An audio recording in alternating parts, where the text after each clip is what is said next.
Почитувани гости, почитувани присутни. Голема радост е да бидеме денес заедно на оваа посебна промоција.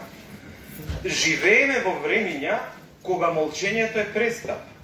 Секој македонец и лојален граѓанин на заедничката држава Република Македонија е повикан да биде гласен, да го артикулира непомирувањето со погазувањето на универзалните вредности.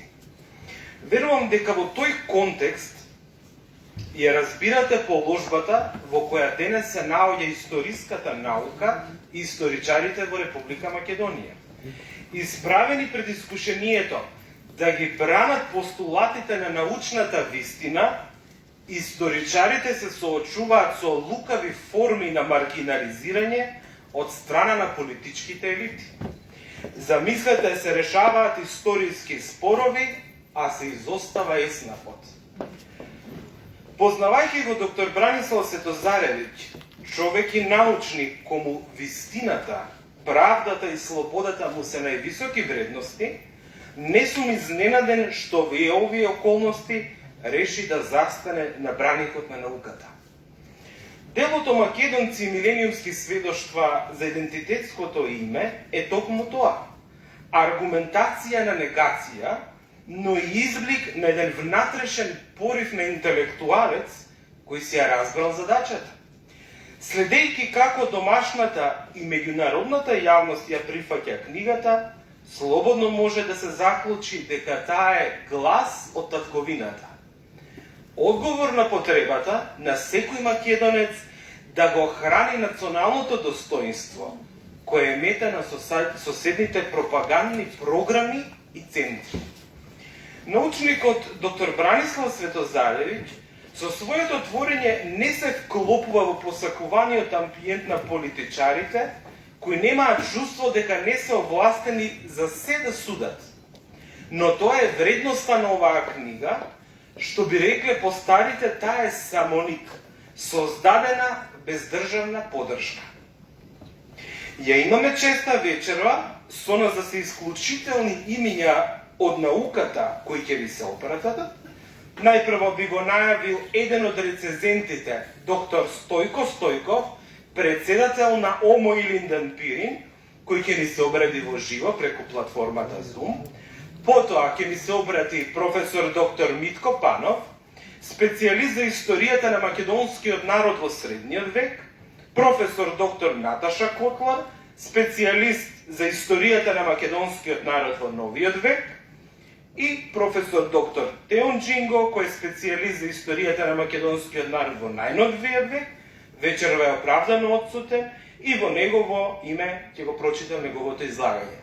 Но да почнеме со ред излагање на доктор Стојко Стојков.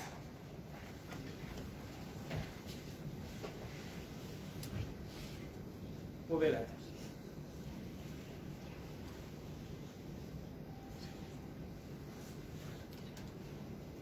Дали не слушате?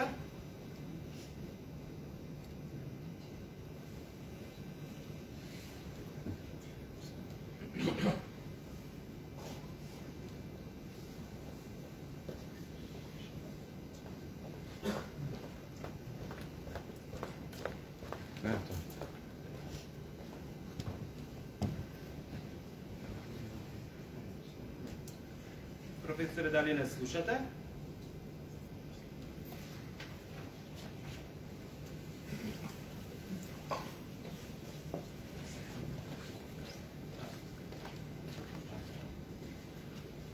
Дали не слушате сега? Ништо не слушам јас. Анмутиравте, ама јас не слушам. Напиши му дека го слушате.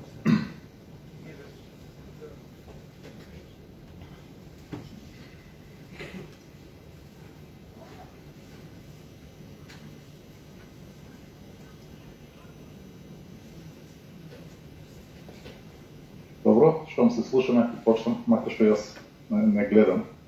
Само со колегата Митко Панов се гледаме. Но, добро. Без разум. Да, почнам.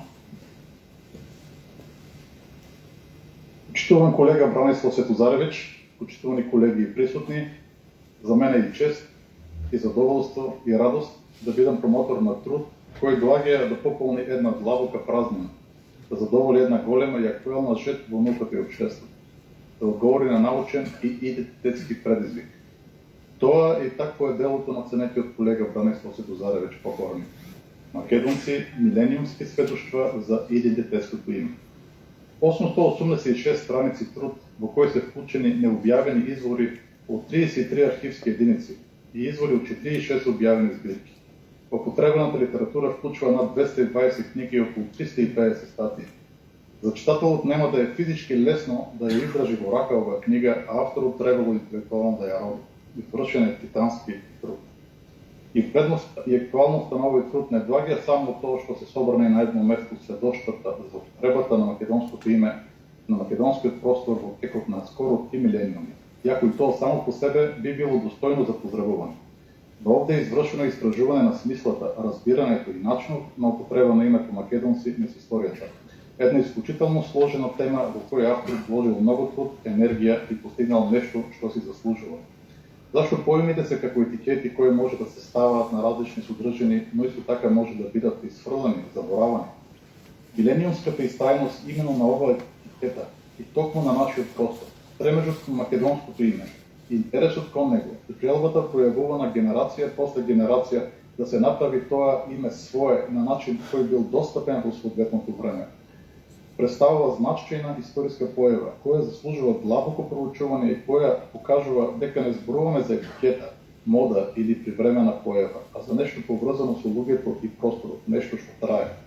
Оваа страст кон македонското име се демонстрира и во времето на национализмот, кога наспроти парадигмите и заблудите во тогашната наука, кои би требало да го направат употребата на името македонци невозможно и непосакувано, сепак луѓето појавувале вклучителна упорност во тоа да го направат свое на еден или друг начин, барале начини да ја заобиколат научната барикада, па дури и оние кои прифаќале немакедонски идентитет, барале начин да не го изостават македонското име зад себе, туку некако да го земат, да го градат во својот нов идентитет.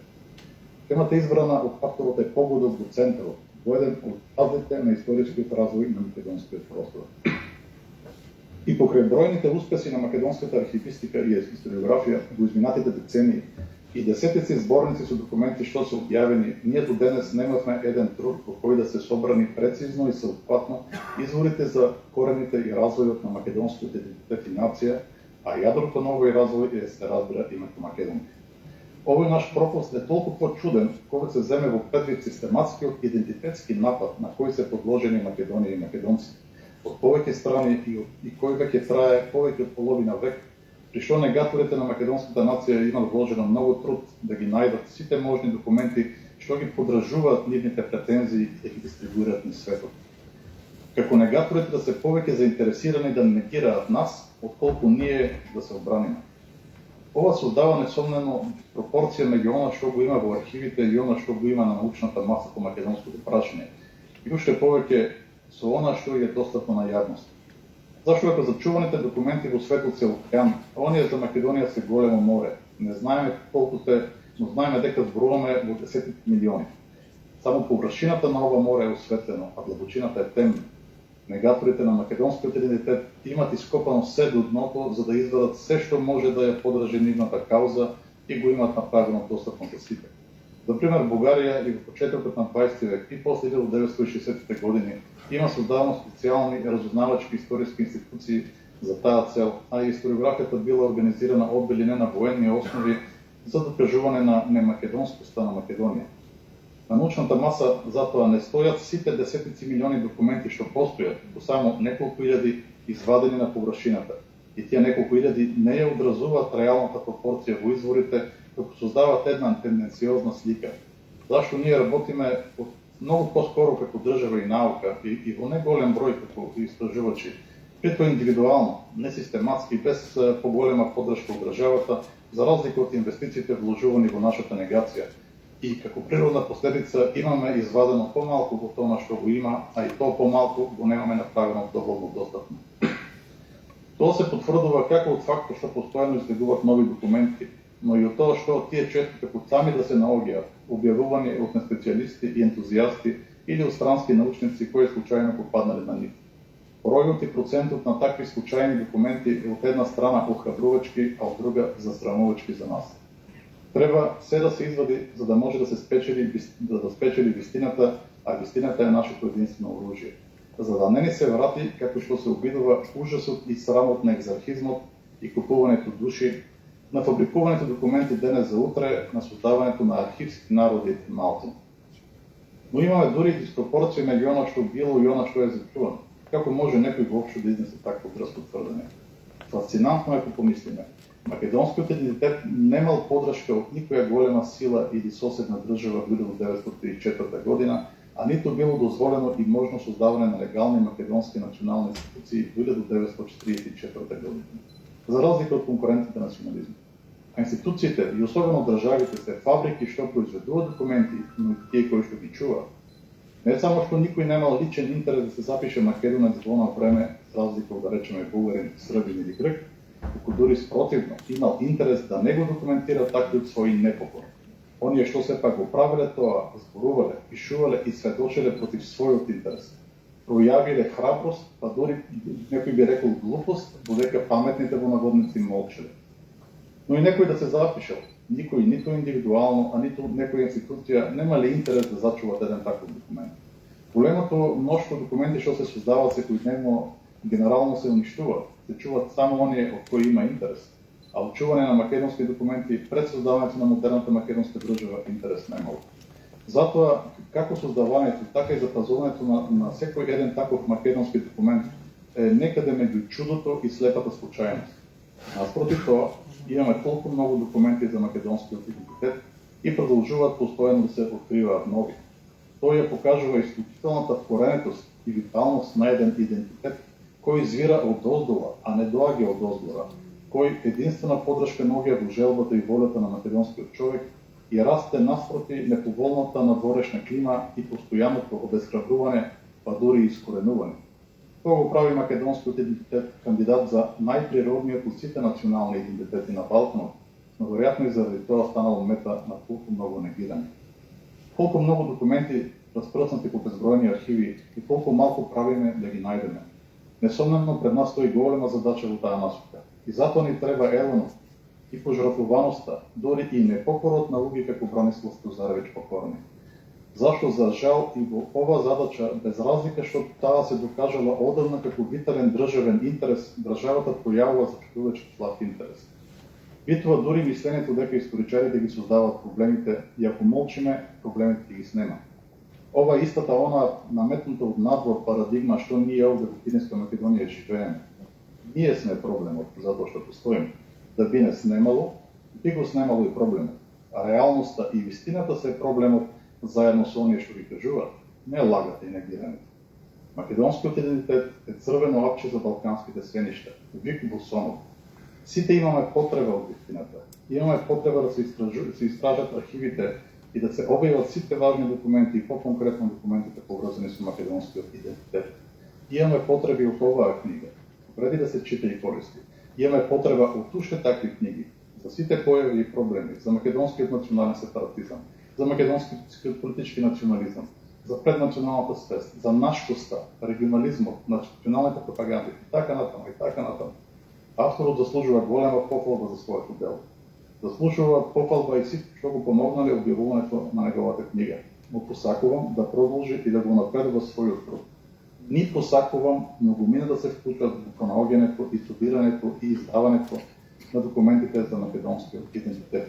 Честитам и на авторот и на читателите кои ќе ја читат книгата. Благодарам.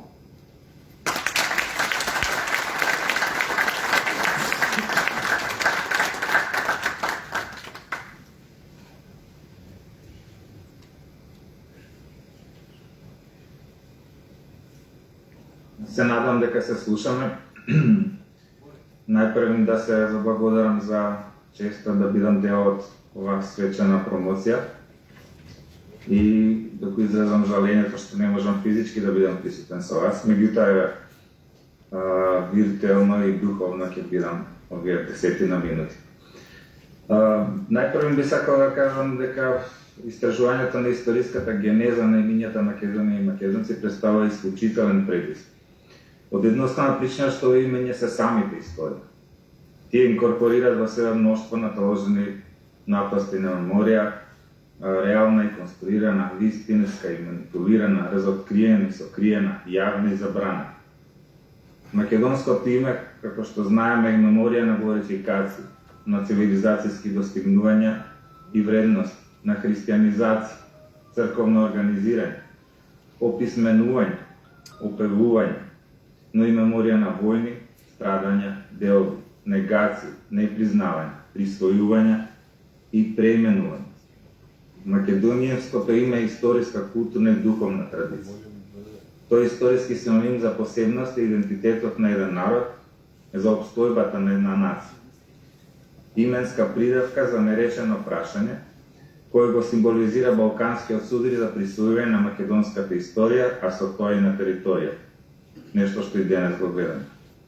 Македонско прашање кое ги одразува тенденциите за сведување на македонците на флотантна маса, чијашто национална свест ќе зависи од тоа кој од соседите ќе успее да наметне својата конструирана верзија од националната меморија. Тенденции кои отворено се пројавуваат и денес, ако има за цел да стават крај на историската посебност на македонското име, како и на народот и нацијата кои се идентификуваат со него. Македонското има своја историја, базирана на различни сведоштва низ вековете, повеќето однадвор кои биле селектирани, адаптирани, акомодирани и манипулирани за потребите на моменталните политички цели и идеолошки пропаганди. Оттаму истражувачкиот потпат на кој го презел доктор Светозарович низ историски преглед интегрално да го проследи македонското име како феномен на повеќемелигноска напластена меморија, несомнено представува исклучителен предизвик. Предизвик кој изискува децениско истражување и проучување на мноштво сведошки интерпретации, како и деконструкција на наталожените конструкти.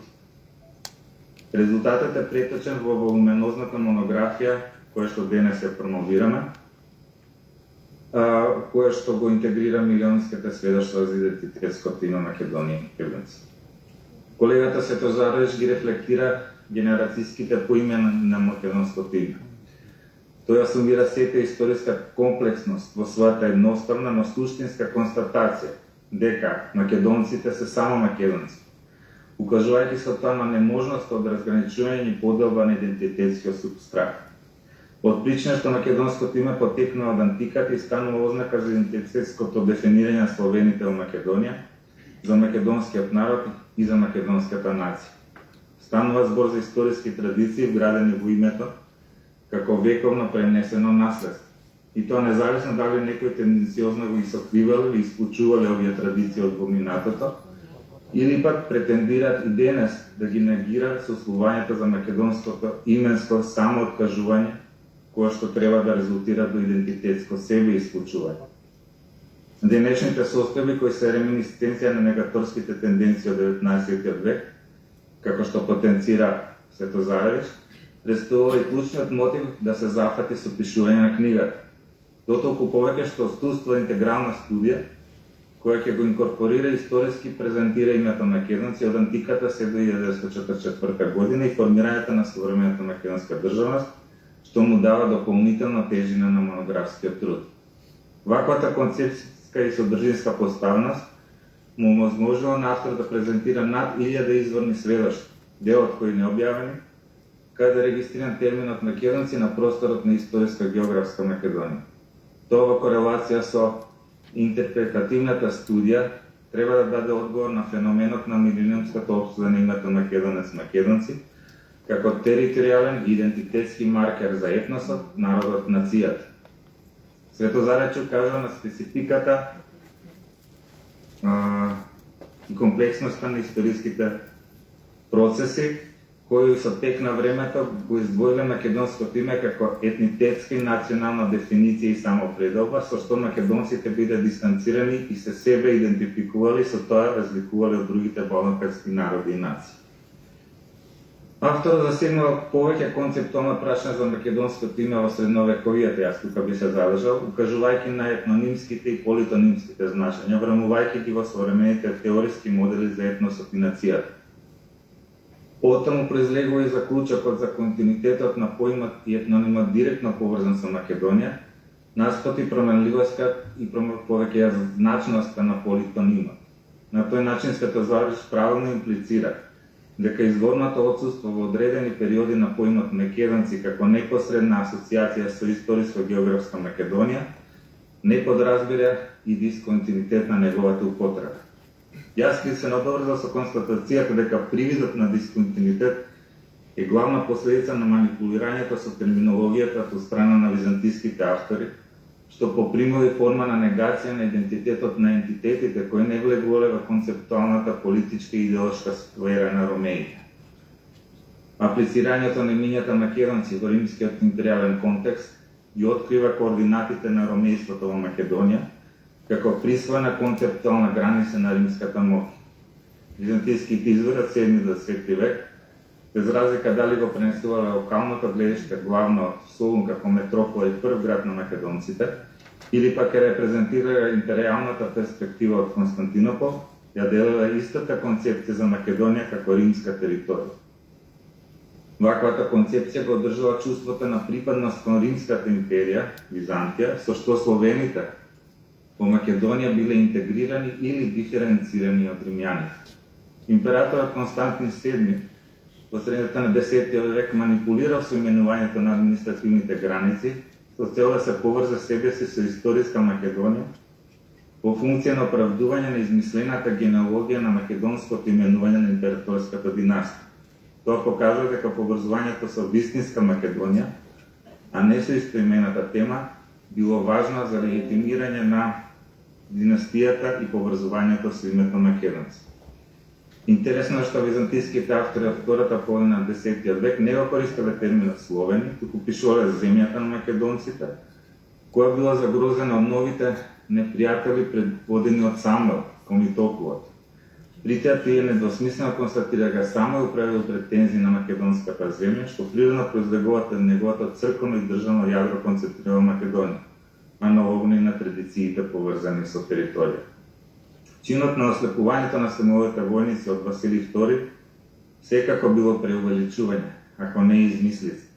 Но затоа пак политичкото и идеолошкото слепило на Самуиловата држава и самата црква која Василий II го наметнал преку новата конструирана административна и црковна терминологија воведена во 2018 и 2019 година, влијава во искривувањето на представата на идните генерации византиски и невизантиски автори за Самуил и за неговата држава. Подоснежните сведоштва на византиските автори, вклучително и архиепископот Теофил Охридски, се само интерпретации и се утрирани из византиската идеолошка концепција и конструирана терминологија, која била проектирана во контекст на дејноста на светите Кирил Методи и Климент и Наум Охридски. Манипулирањето со терминологијата доведе до вештачка проектирана еквиваленција на поимите словени и бугари во Македонија, која во реалноста не постоела. Доктор Светозарич ги рефлектира токму ваквите тенденции, проследувајќи го континуитетот на името македонци низ различните историски епохи. Неговата книга, која ги содржи милениумските сведоштва на македонското име, нужно треба да се прочита за да се согледаат импликациите од најновите тенденции за историски ревизии, со што името македонци и придавката македонски одново стануваат предмет на манипулација со цел идентитетско обезличување на македонскиот народ и македонската нација. На крајот ми преостанува да му честитам на колегата Светозарич за новата монографија, со која се уверено демонстрира дека македонското име има своја историја, исто како и македонскиот народ и македонската нација.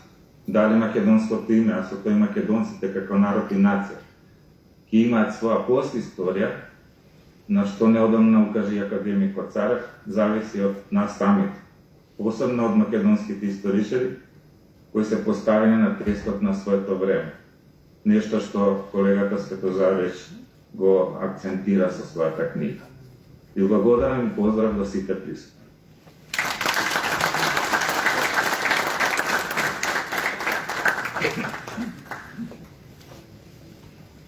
Поштовани присутни,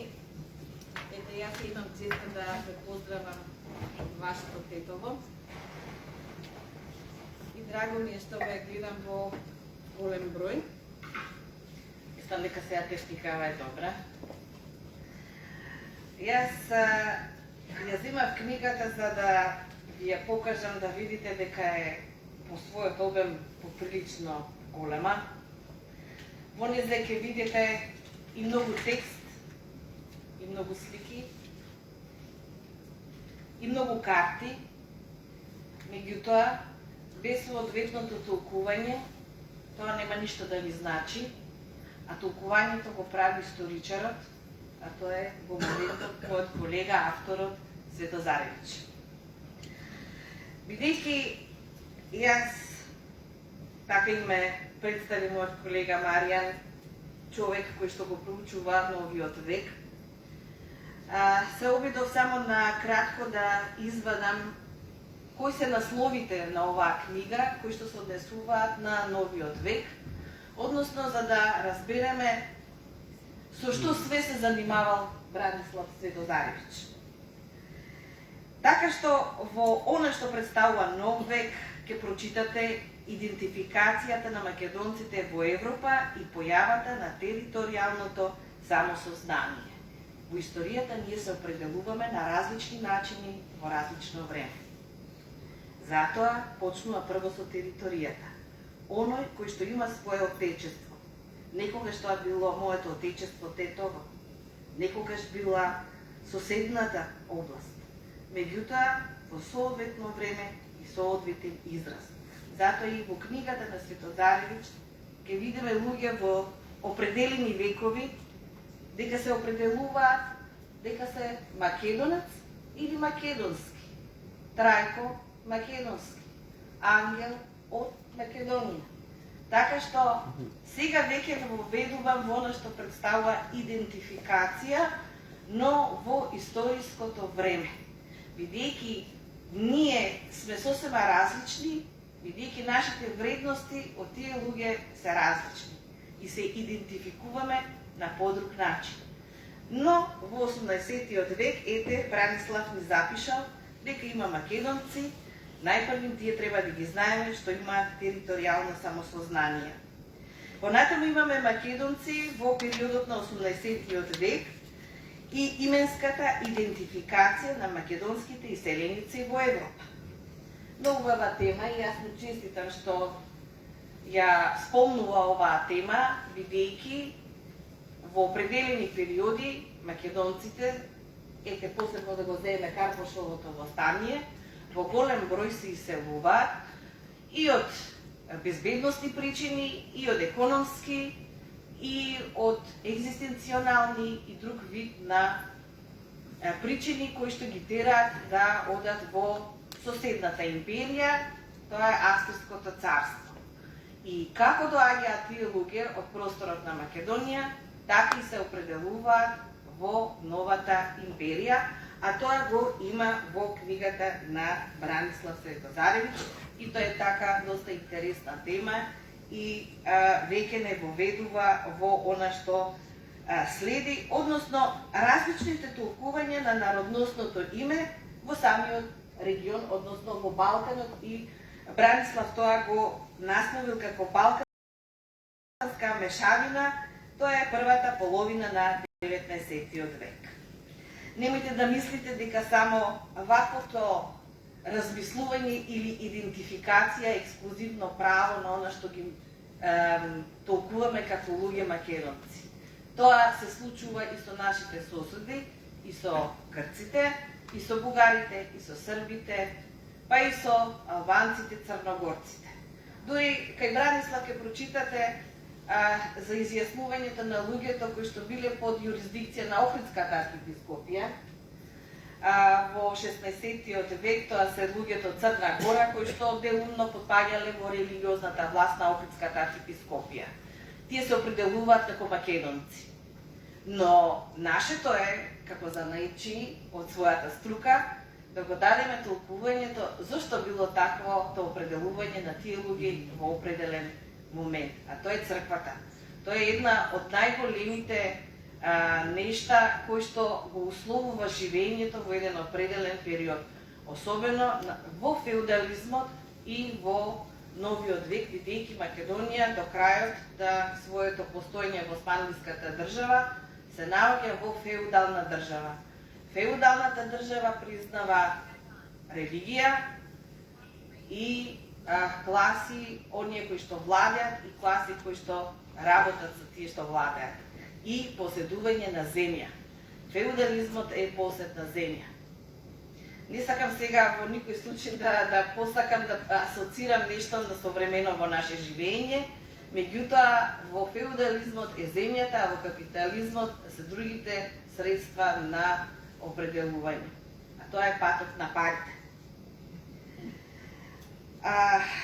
Така што од Балканската мешаница Светозаревич го разгледува и поимот на етно-историското самосознание и идентитетското име кај македонците во 19. век или 1800 година до 1870 година. И мислам тоа не е случајно, бидејќи двајцата сме луѓе кои што го работат новиот век, токму тогаш се појавуваат знаците на она што ние го знаеме сега како народносно определување. Ова поднебе ги познава и Пејчиновиќ, и Крчовски, и тие се веќе првите луѓе кои не воведуваат во нашето протонационално или народносно прво освестување, осознавање и творење. Годината 1870, која што е во книгата, не е случајна. Таа е годината кога е формирана Словенската православна црква, која требала да биде за сите на овој простор, а тоа е Бугарската екзархија. Тоа е еден руски проект, бидејќи и во тоа време и сега интересите на големите не можат да се споредат со интересите на помалите. Таа бугарска екзархија требала да представува еден збир на различни народи, кои што во мнозинството го говорат словенскиот јазик. Оттаму е определбата за словенството во однос на јазикот, бидејќи словенски племиња во тој период немаме. Тоа е во некој друг период.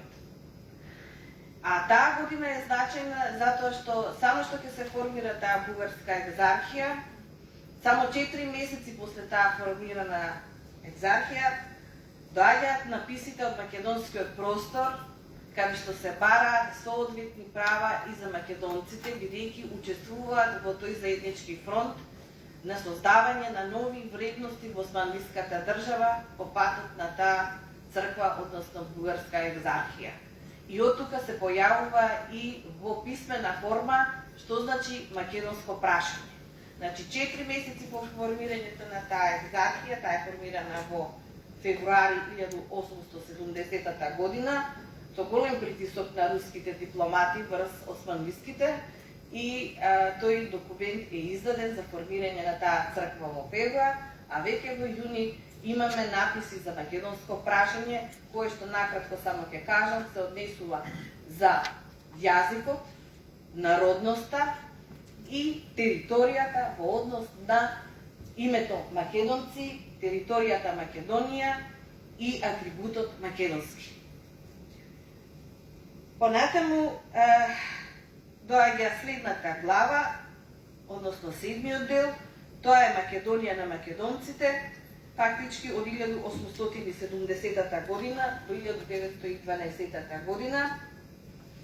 Тука ќе ги најдете документите, каде што ќе ги најдете и именките и атрибутите. Именката е Македонија и македонец, до мене Александар, ако сгрешам во термините ќе ме поправи.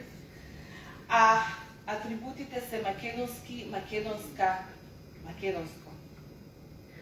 Така што многу скоро по формирањето на таа екзархија настанува еден голем воен настан и на Балканот и во Европа, тоа е големата источна криза, а македонците учествуваат во таа криза преку Разловечкото восстание и Кресненското, кое што во документите се појавува како македонско. И тоа го имате во книгата.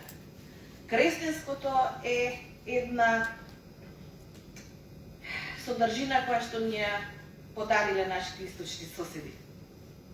Во документите современиците зборуваат за македонско восстание, а ова во книгата ги имате изјаснувањата на луѓето кои што учествуваат во крстенското восстание, нивните правила, нивниот печат, нивниот главен штаб. Дури имате и поголема македонска манифестација кај тие луѓе дури во однос на илинденскиот период. Но, бидејќи ние сме историчари и знаеме што може да ви направи политиката, во секој случај тоа го оставам понатаму вие да го читате, но ќе спомнам дека во книгата ќе ги најдете, бидејќи Свето Заревич успел да ги собере и она што значи глас од македонските општини кои што се наоѓаат под бугарската екзархија и кои бараат децентрализација, односно се борат за суштинското она што представува македонско определување и македонска идентификација и во тие такви услови. Во милет систем, кога државата ви дава можност да се определите само кон патриаршијата, екзархијата или католичката или пак протестантската вероисповед. Па таков и милет, односно таков израз да имате. Понатаму ќе ги најдете и искажувањата на познатите војводи или револуционери во однос на создавањето на Македонската револуционерна организација, кои се незините определби, зошто е формирана и повторно доаѓаме до проблемот на идентификацијата, веќе доаѓа и до политичка идентификација, бидејќи тука станува збор за формирање на една посебна македонска држава. Понатаму ги читаме искажувањата и документите кои што Бранислав ни ги нуди и од културно-уметничките, литературните друштва, посебно друштвото Лоза, а незиното име не е случајно, бидејќи знаете како е Вижлес, тако збор имаме. Спирал. Не е спирална. Како е жива, видлива, да, меѓутоа издржлива во секој случај. Издржлива. Да, жилава со оглед дека таа се надградува на се она што представувало како македонски израз и во политичкиот, и во јазичниот, и во културолошкиот домен на македонецот. Од тука сакам да кажам дека името не е случајно зошто е Лоза. Бидејќи и тука се зборува за посебноста и во однос на народноста, и во однос на јазикот, и во однос на црквата, и во однос на она што представува македонска култура. Мислам дека и Коста Шахов дека го забележав, тоа ви е еден човек кој што живее во Бугарија со охридско потекло, меѓутоа издава вестници кои на некој начин представуваат вистинска политичка трибина, што значи проблемот околу Македонија, што значи македонското прашање, што значи да се определуваат и искажуваат мненија околу македонскиот јазик, околу правописот кој што го нудат луѓето и во Лоза, па и понатаму. На нив се надоградува Мисирков, слушнав во интервјуто го спомна Бранислав и Мисирков. Фактички ние низ оваа книга ја имаме историјата на Македонија, особено незините перипетии во однос на искажувањето на името Македонец, Македонија и македонско. Ова е книга во која што ви се зборува дека ние немаме проблем, дека некој друг има проблем со она што представува наше идентитетско определување и изјаснување. Може би навидум делува многу голема книгата, но затоа ќе ве нурне во сите сфери што представуваат историја на македонскиот народ, од антиката, средновековниот период, новиот до современиот, и да не го заборавиме Асном, бидејќи Асном пак е веќе врвот на она што Претходните страници ќе ви го понудат, а Асно ќе ви го заокружи, односно македонската држава со службен македонски јазик и една македонска политичка творба која треба да се грижи за националните и државните интереси. Овде ќе најдете документи и од странци, и од македонци, и од познавачи и непознавачи на теренот, и од многумина кои што се интересирале или за народот, или за територијата. Меѓутоа, ова е само една книга. Дури господинот Преска ме праша кој се треба да работи една ваква книга. Ваква книга треба да работат цели тимови, а не еден човек. Нема можеме само да му честитаме на долгогодишното истражување, на неговата упорност и на неговата верност кон занајдот да се биде историчар, бидејќи кога сте историчар мора понекогаш и да примете информации кои што не ви се допаѓаат, ама ќе ги восприемете. Затоа пак ние постоиме за да го создаваме соодветното толкување и оваа книга во секој случај значи дека нема конечна историја. Ова само значи еден вид повторно испишување на македонската историја, но сега веќе имаме база, имаме платформа и таа треба да се проширува, надградува. Така што моето размислување е во насока дека мислам дека и да не има 100, ќе бидеме малку, иако ти некако спартански успеа да ја изработи сета оваа работа. Ти честитам на големиот труд, знам што све помина и друго. Каде затаивме? Затаивме што ваквите книги, кои во секој случај се научни, ја немаат грижата на државата.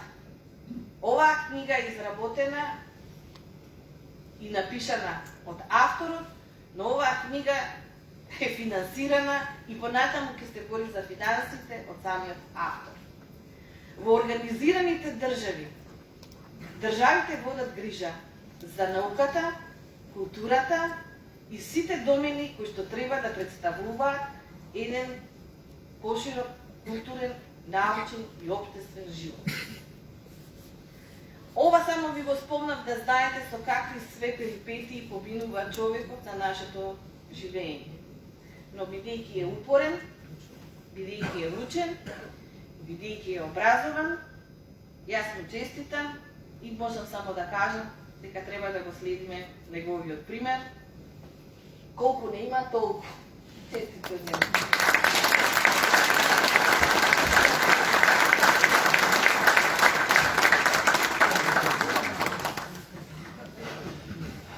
Бидејќи професор доктор Теон Джинго не е во можност вечера да присуствува, не замоли од негово име да го прочитаме неговото обраќање. Почитувани присутни, почитуван доктор Бранислав Светозаревиќ. На почетокот дозволете ми да ја искажам мојата благодарност за укажаната чест да бидам еден од промоторите. Заедно со моите драги колеги доктор Митко Панов, доктор Наташа Котлар Трајкова на трудот Македонци милениумски сведоштва за идентитетското име.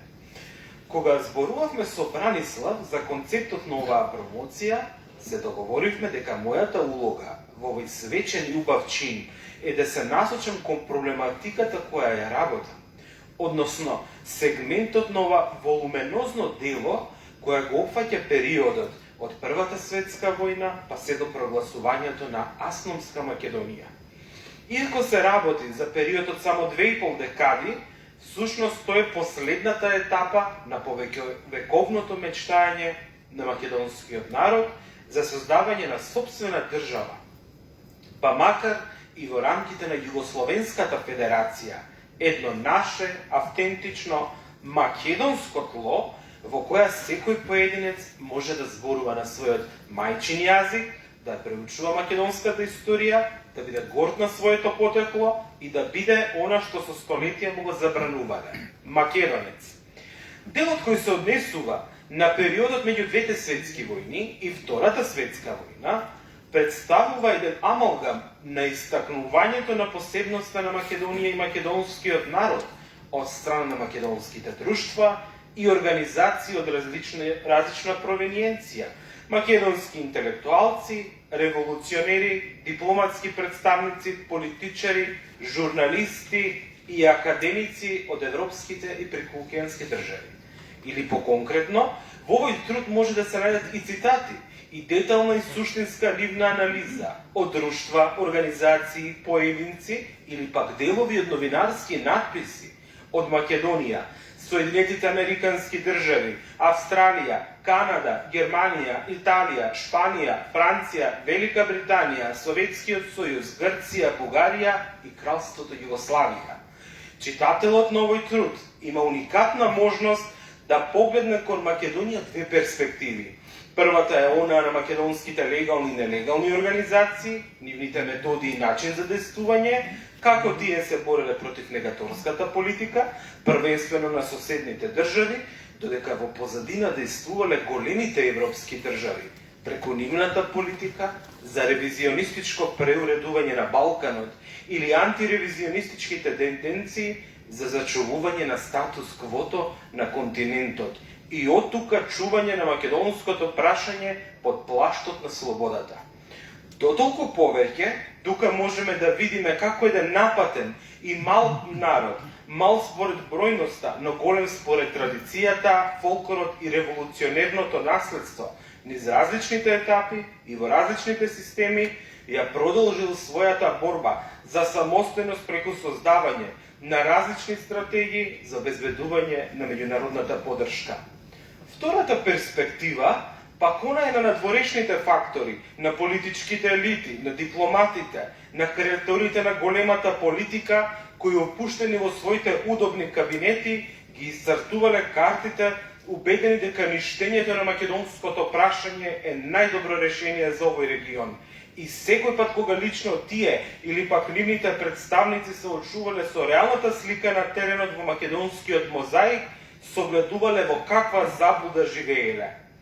Периодот за кој што говорам е најкраткиот според времетраењето, меѓутоа истовремено и најтрагичниот, поради тоа што македонското ткиво било распарчено на 3 дела и систематски било унештувано на начинот на кој што создавателите на националистичките балкански доктрини сметале дека е најсоодветен и најефикасен.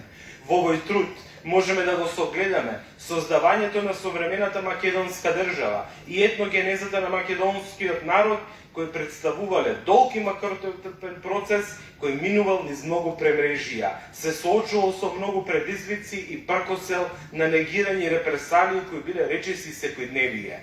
За жал, живееме во време во Македонија, во време во кое Македонија секојдневно сме принудени да се сочуваме со небулози, кои се граничат со лудило и не представуваат ништо друго освен повторно повампирување на сеништото од минатото, кои никогаш и не исчезнаа.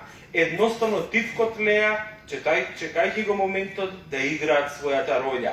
На овој начин, денес во Македонија се интерпретираат поинакви наративи. Пред нас стои широката лепеза на нови сознанија дека македонскиот народ постоел од 1944 година, дека илинденците се бореле за создавање на голема Бугарија, дека во Втората светска војна Македонија не била окупирана, туку се работело за граѓанска војна помеѓу бугари монархисти и бугари комунисти, односно дека војната во Македонија имала политички концептуален карактер во контекст на подоснежното уредување. А имаме и такви толкувања кои тврдат дека децата бегалци од граѓанската војна во Грција заминале затоа што биле комунисти, па во воздухот станува дилемата како е можно деца од 2, 3 или 4 години да знаеле за комплексноста на марксизмот, ленинизмот. Македонската лингвистика, историографија и етнологија со варијабилен интензитет се бореа против овие тежнења за негација на македонскиот идентитет. Меѓутоа, во овие мигови се наоѓаат обколени и нападнати од помоќните балкански државни доктрини, но истовремено перфидно се подкопуваат нивните темели од страна на политичката елита и незините слепи послушници. Кога би можел да направам една анализа за борбата на македонскиот народ во минатото и денес, за соочувањето со негаторскиот однос кон кој катадневно не оспорува и со сета своја моќ и сите расположливи средства се труди да не убеди дека не сме тоа што сме. Се уште сме во недумица кога било потешко. Имено пред 1 век македонците имале видлив непријател и невидлива држава, а денес имаме видлива држава која не застанува за македонските позиции и невидлив непријател кој е вкаен меѓу нас. Со овој труд, бране, ни дава на нам, но и на идните генерации моќно оружје за да се обидеме да ги разубедиме и оние надворешните и овие внатрешните дека се во заблуда. На прв поглед, кога ќе ја видите книгата на Бранислав, делува обемна и поттикнува здраво почит. И тука веднаш јавно ќе го поставам прашањето. А колкав труд треба да биде посветен на милениумските сведоштва за идентитетското име на македонците? Пред нас имаме труд кој е посебна категорија, имун на рецензии и толкувања. Изданието е невозможно да се категоризира, затоа што е сублимат на историски процеси и толкувања, затоа што во одредени делови содржи баланс помеѓу фикцијата и реалноста, затоа што пркоси на просторот и времето. За да се создаде едно вакво дело, не е доволно авторот да ја познава само историската проблематика. Критериумите кои се неопходни за креирање на ваква интердисциплинарна студија во себе вбројуваат познавање на историјата, детална анализа на архивскиот материјал, истражување и проучување на обемната литература, но и селекција на најзначајните од множеството на информации.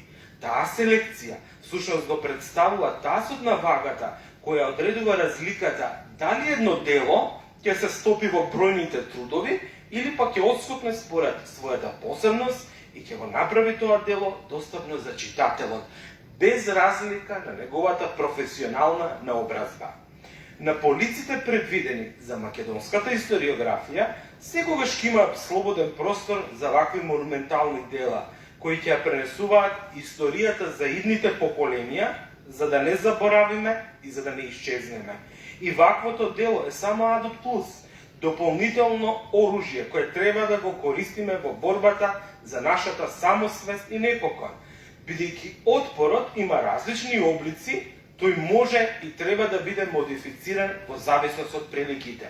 Во својата посвета Бранислав Светозаровиќ напишал: на сите македонци кои своите дела и своите животи ги посветија на својот народ, јас би сакал да додадам дека жртвата на бројните генерации кои биле пред нас ќе остане запаметена само преку нивно споменување, бидејќи на тој начин ќе ги зачуваме во колективната меморија и така ќе им дадеме признание што во нивниот живот на примерно место била Македонија и македонскиот народ, а потоа се останато.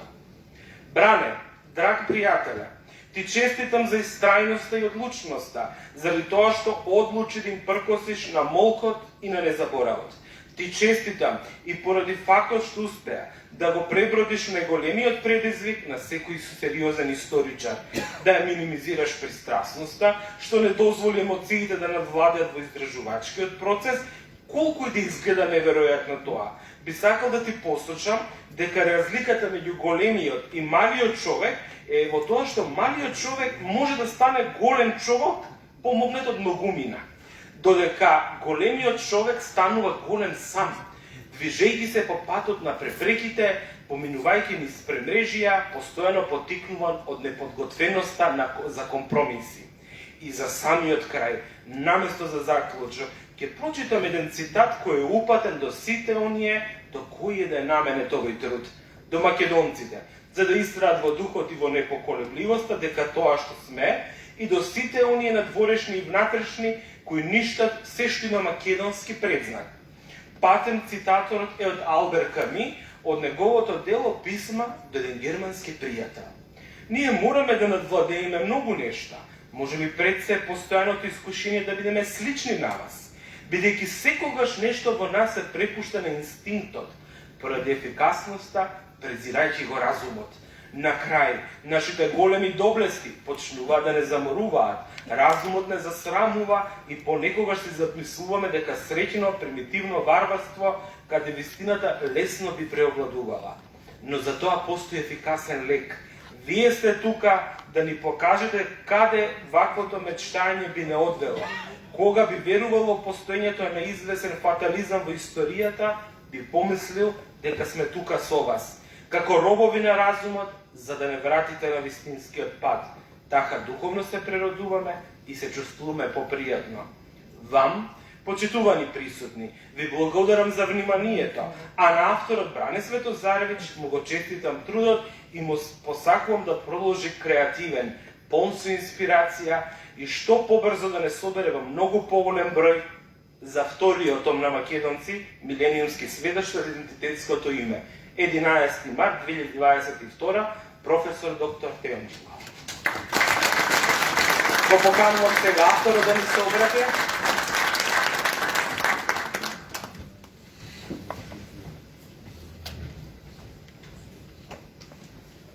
Благодаря, Марија. Драги преточани, мои драги сограѓани, пријатели, роднини, колеги, истомисленици, планинари, комши, импресиониран сум од ова што го гледам пред мене. Гледам едно големо уше. Уво. Потетовски уше. Претворени сте во уво и немам зборови, тоа кажува се за овој настан, за ова наша средба и ова што сега имавме да го слушнеме од овие прекрасни луѓе. Од моите колеги на кои сум особено горд што можем да соработувам со нив и да учам многу од нив. И навистина ова е нешто што би го посакувам на секој од вас да го доживеете. Посебно ги поздравувам и оние кои упорно повеќе од сат време таму стојат и споделуваат нешто што навистина изгледа не треба на сите нас поединечно. Дозволете најпрвен да им се заблагодарам на промоторите за нивните прекрасни зборови за книгата, нивната искрена и несебична помош на Наташа Котлар, Митко Панов, Теон Джинго, рецензентот Стојко Стојков, потоа на магистер Маријан Гиовски и на магистер Александар Јордановски, кој дееше на оваа книга, на текстот и помагаше многу во својата струка филолошка. Ова е вистинска прилика за искажување на благодарност за книгата што еден човек не може сам да ја реализира. Сигурен сум дека оваа книга не би го доживела денот на нејзиното објавување доколку не беше научната поддршка на најеминентните историчари, филолози, фолклористи и географи, стручната поддршка на истакнати архивски работници и несебичната материјална помош од моите долгогодишни пријатели, кои секогаш покажувале разбирање за вредноста на историските трудови. Сите овие почитувани колеги, врвни стручњаци во своите области, дадоа свој посебен придонес преку консултациите и поддршката со материјали за оваа книга и тие луѓе се историчарите, доктори, професори Стојко Стојков, Наташа Котлар, Михајло Миновски, Војслав Саракински, Наде Проева, Джилла Ленина, Тодор Чеприганов, Далибор Јовановски, Владо Поповски, Виктор Лилчич, Александар Стојчев, кој за жал не е меѓу нас. Потоа магистер Маријан Гиовски, фолклористот Марко Китевски, филологот Лилјана Макариовска, магистер Александар Јордановски, кој воедно и лектор на книгата, географот Илија Петрушевски, архивистот државен советник Стојан Аврамовски. Во општо тешки времења на меѓународно и национално ниво и состојбите во научните кругови не се имуни на тие влијанија. Во времење на кулуарско критизерство и куртоазна критика, искрената стручна помош и поддршка од горе споменатите научни имиња беше вистинскиот ветер во грб кој ме носеше низ предизвиците на темата. Во оваа прилика се заблагодарувам на луѓето кои од своите најчесто скромни буџети издвојуваа материјална помош за печатење и ја одиграа улогата која би требало да имаат и одредени државни институции, како издавачи. Тоа се луѓето кои со своите дејности не се поврзани со историската наука, но кои покажуваат неверојатен сенс за значењето на пишаниот збор.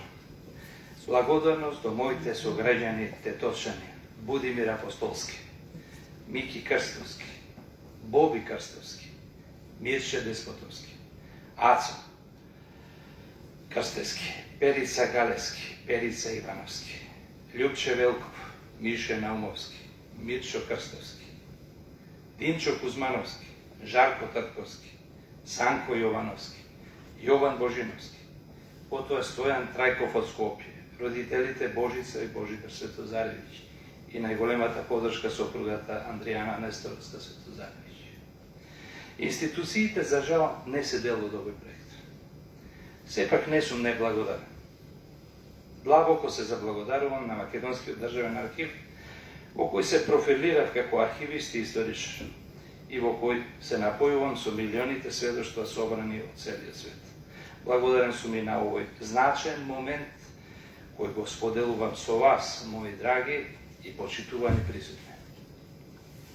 И на крајот, најголема благодарност ја должам на мојата татковина Македонија, затоа што како што во ремек делото на браќата Барбаровски се вели и се пее: древна земја македонска, така е пишано, ништо да не бидеме ти без мене, јас без тебе.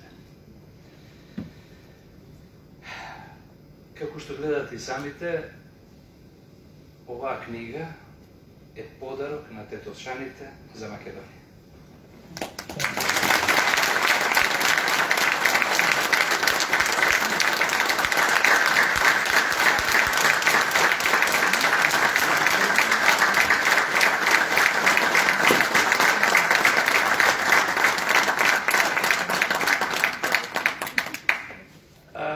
Додека ги слушав овие инспиративни говори, додека зборуваше Стојко Стојков, сакам да му се заблагодарам уште еднаш.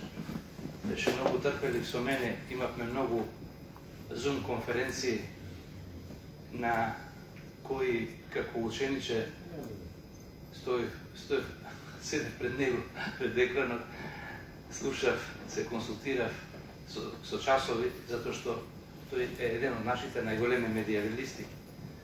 И за мене средниот век беше она што го знаев од пред 40 години кога студирав, а се специализирав за новиот век. Така што сознанијата во науката водат многу напред.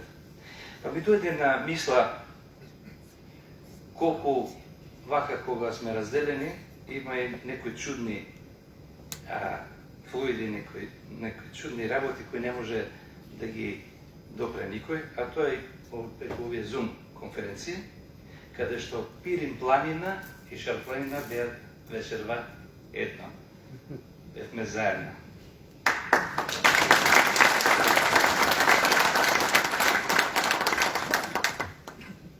И уште нешто ми текна. Колку бугарите и бугарската држава, односно, се труди да негира, се повеќе завлевуваат во некои небулози, некои абсурди, им се чуди целиот свет, а ние сме им криви што сме им живи. Замислете, за тоа сме ние обвинети. Но тоа е навистина еден голем проблем за нив. Но како и да е, ми дојде една мисла чудна. Во Бугарија тие имаат обичај многу градови ги преименуваат и села во познати нивни личности. Аспарухово, Ботевград, Симеуново, Тодорови очи и не знам што и не знам што. А во Пиринска Македонија дале 3 имиња: Сандански, Гоце Личев и Благоевград. Самите си ги одбележале етничката територија на македонците.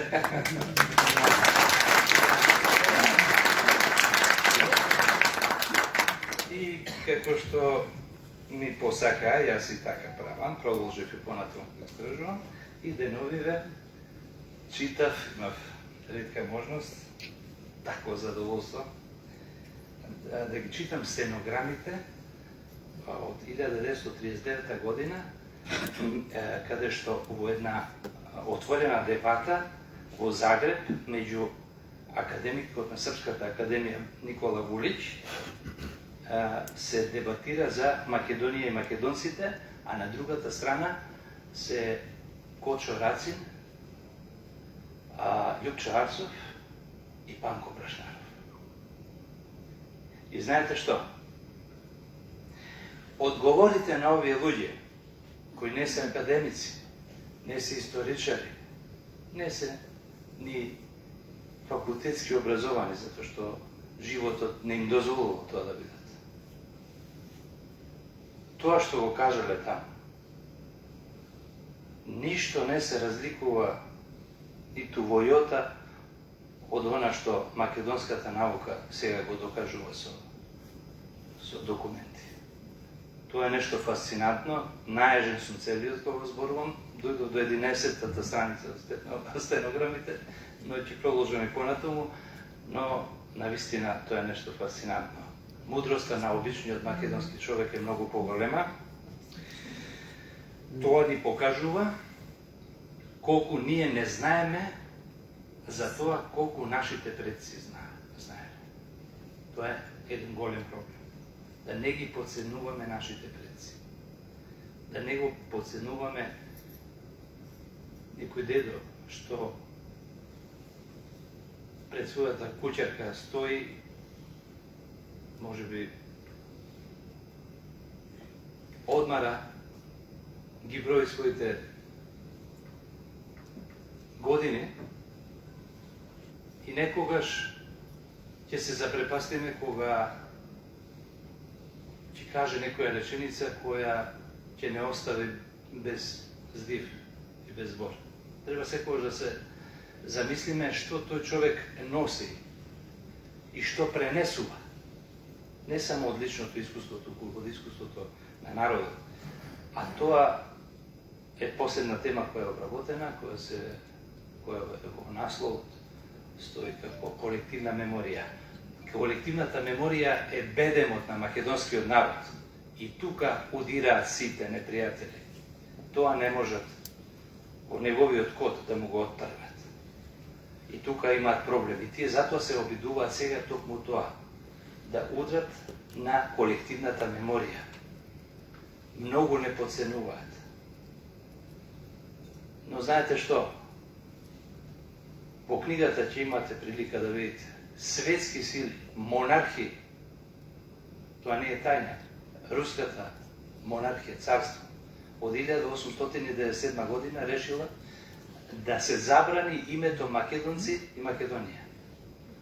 И ВМРО е прогласена за непријателска организација на руските интереси, за да се шири Бугарија како сателит на Русија и на нејзините интереси. И видите што се случува чудо. 917 година Руското царство пропадна, а ВМРО остана. Така е тоа. Има некои работи кои не можат онака да се изјаснат, како и лозата која е многу жилава. Драги мои, на крајот, борбата за вистината е најсветото нешто што човековото битие може да го достигне. Живееме во време на голема борба меѓу доброто и злото. Но ние мора да се бориме за да некои наши поколенија дојдат до нивото кога веќе борбата меѓу доброто и злото ќе биде минато, а ќе биде, например, борбата за естетското и помалу естетското. Борбата за убавината ќе биде императив на некои генерации. Ви благодарам многу на вниманието.